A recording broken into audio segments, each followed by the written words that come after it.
Hey, what's up guys? Today, I'll show you a science fiction drama film, Cold Souls. Spoiler ahead, watch out and take care. The movie begins with an actor named Paul reciting his lines from the script with such passion and emotion, but eventually he channels the wrong emotion. The director makes him stop and tells Paul to take a break. He explains the presence he should be demonstrating is one of the carefree and lighthearted feelings, and not of anger and resentment. The scene cuts to a montage of Paul's daily life. He walks the streets of the city, sits in his car in traffic, eats dinner outside in a decent restaurant, and he ends his day with a cigarette on his apartment balcony. The next day, Paul relaxes in his living room, reading the book called The Secret Life of Monsters. He listens to a radio drama, but can't stand the voice acting, and stands up to drink his medicine. In the airport immigration, a blonde Russian woman is stopped by security. She tells the security guard her purpose for the visit is for heart surgery, and they let her through. Later in her hotel room, it turns out that she is wearing a wig to hide her black hair. She washes her face and drinks her medicine. In the evening, Paul finds it hard to sleep, so he leaves his bedroom to read in the living room instead. He finds an interesting article in a magazine claiming to unburden people's life by removing a person's soul from their body. Paul laughs and searches the phone book. To his disbelief, a clinic called Soul Storage does exist.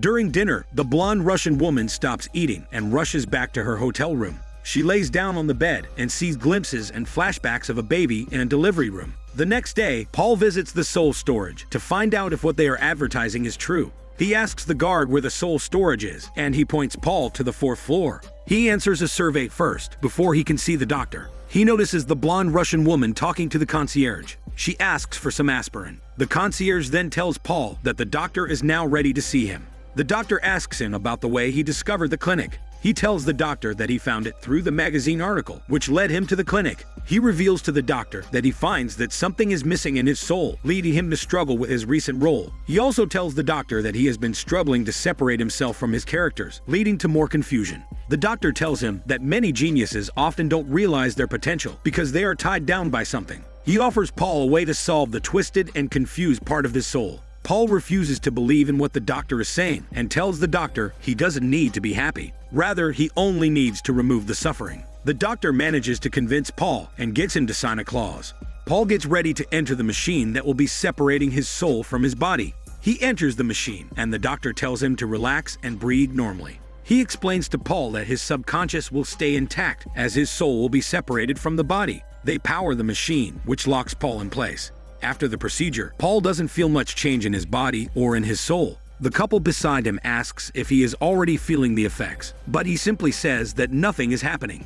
The concierge leads him inside a hamster ball-like machine, where it can simulate whether or not the effects work. The machine locks Paul inside and plays him a song of a Russian woman. The machine then brings out a rabbit and shows Paul other pictures to get a reaction from Paul's soul. Later, the doctor reveals to Paul that they extracted at least 95% of his soul, which is enough to keep his body animated. Paul tells the doctor that he feels hollow and lighter inside. He answers that what he's feeling is normal. Paul prepares to sign the contract for the storage of his soul. He hands the doctor the tube containing his soul, and he looks away nervously because he's afraid to see what it looks like. The doctor is amazed that his soul is tiny like the earwax, but weighs heavily on Paul. Paul asks the doctor if all of this is a joke because the tube is empty. In his rage, he accidentally pops the tube open, which makes his soul pop out. The doctor tells Paul not to move and safely secures the tiny soul. Paul gets the keys to the storage and places his soul inside. He comes back home and senses all kinds of peculiarities in himself.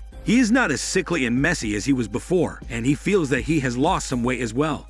The next morning, Paul walks to work, preparing himself for rehearsals. During the rehearsal, the director stops Paul midway through his part and asks if one of the actors is bothering him, making his performance seem off. The blonde Russian woman named Nina turns out to be a soul mule who steals other people's souls. Her boss tells her that she needs to fill a new quota to keep up with the demands from the higher-ups.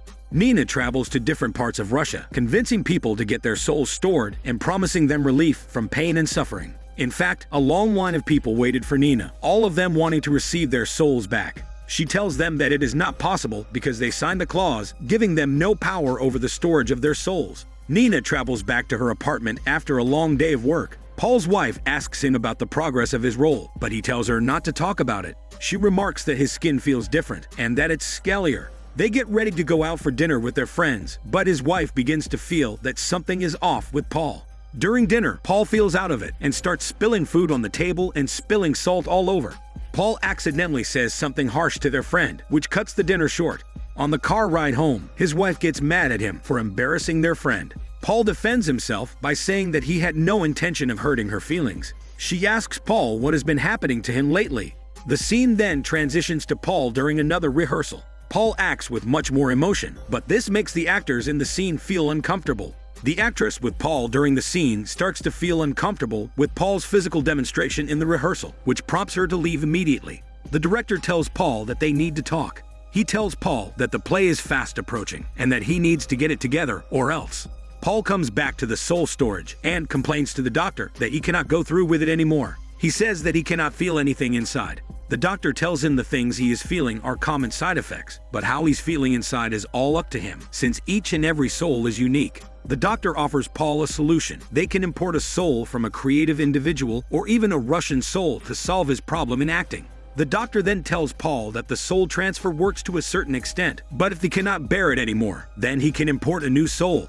Later, Paul is led to a room where he chooses from a catalog of souls. Meanwhile, Nina gets a soul imported from the doctor, but is told that because of all the soul importing that has happened to her body, the fragments of those souls will soon add up to affect her body negatively, which could be very dangerous. Paul chooses the soul of a Russian poet and decides to rent it for 2 weeks. He enters the machine again, this time more comfortable with the procedure. On the way home from the clinic, he notices Nina beside him, but pays her no mind. During the last rehearsal, Paul performs his scenes better because of the soul import, which surprises the rest of the cast and the director. Paul tries hard to sleep again that night, but fails. He goes outside instead and takes a taxi to a Russian motel. He checks in on one of the rooms and decides to spend the night there. He examines the toiletries and the rest of the room before going to sleep. He even sees memories of the soul that was imported to him. He wakes up the next morning wondering what he saw. He walks down the beach early in the morning, but returns to the hotel, still wondering about the memories he saw last night. He comes back home to his wife. On the other side, Nina is pressured by her boss and the higher-ups to find a way to secure famous souls to help the mistress of her boss in her acting career. She goes back to the soul storage, where she waits for the concierge to leave before she accesses the data on the souls that could be stolen.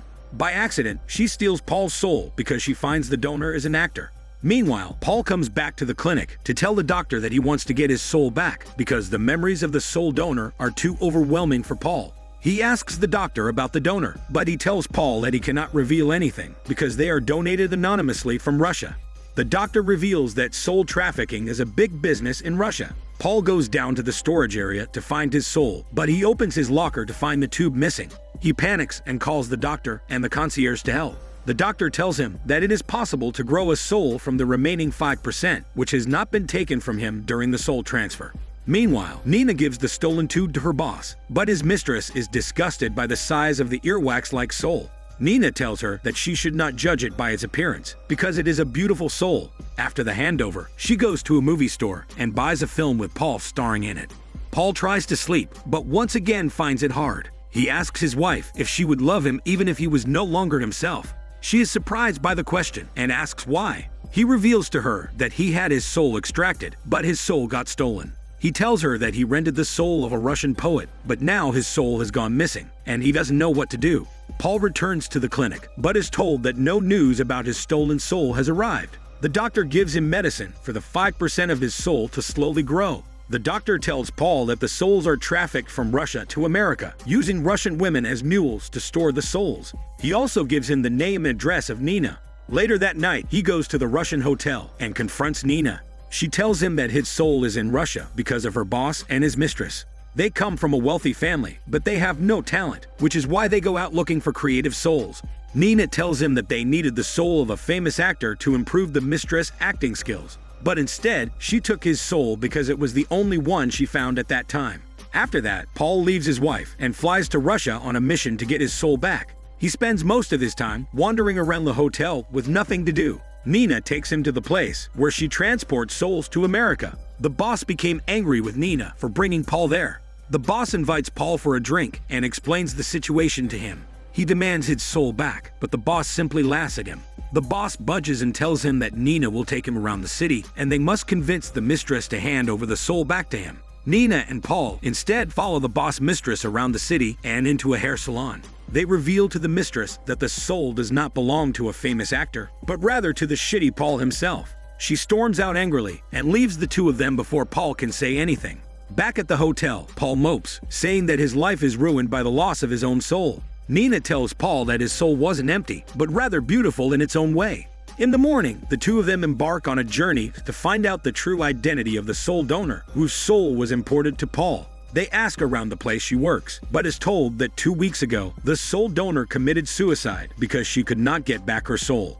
During a party that the mistress was attending, they managed to sedate her and bring her back to the factory with the machine for transferring souls. They take back Paul's soul and use a special kind of goggles to look through his soul and familiarize himself with it once again. With that done, Paul goes back to America and returns to his wife. He visits the clinic one more time and finds out that the military is claiming their technology, and most of the untransferred souls are being given to a hedge fund. He tries to recover the soul of Nina, but due to her taking so many souls throughout the years and being affected by the soul fragments left inside her body, it's impossible for Nina to take her own soul back, and now she's looking hollow in her mind.